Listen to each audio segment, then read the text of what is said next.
So in this lesson, we're going to discuss the General tab of your Mailbox database properties. To locate those properties again, we select the Mailbox database and we right-click and choose Properties, or we can choose Properties over here on the Actions pane. And the General tab shows you some dynamic information that changes from day to day. Certainly not things like the name of your Mailbox database or your database path, but items like last full backup, last incremental backup. The status is located here, when it was last modified. This is all fine information, but not something you would manage per se.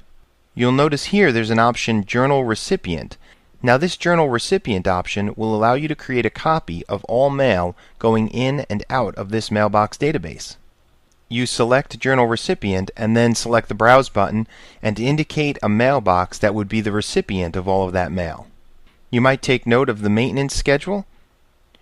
This is a schedule that's configured to run daily, in this case from 1 a.m. to 5 a.m. by default, and you can customize that schedule.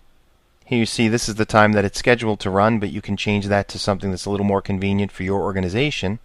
The primary goal of that maintenance schedule is to purge deleted items permanently, to purge mailboxes that have been deleted and have extended past a period of time that you've established. It also verifies that everything's in good order in terms of mailboxes and folders. All of this occurs while the database is online, that is, while the database is mounted, so you don't have to dismount the database in order for the maintenance schedule to run. Now you might notice these two options here. Do not mount this database at startup, and this database can be overwritten by a restore. You might select the first one if you're looking to bring up your databases in a certain order rather than all at once, after perhaps dismounting them or rebooting the system.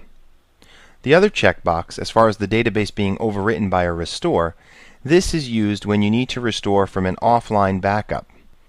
This occurs if the database was backed up by making a copy, as opposed to being an online backup of the database. So you see there's quite a bit here in the General tab. In the next lesson, we'll discuss the Limits tab.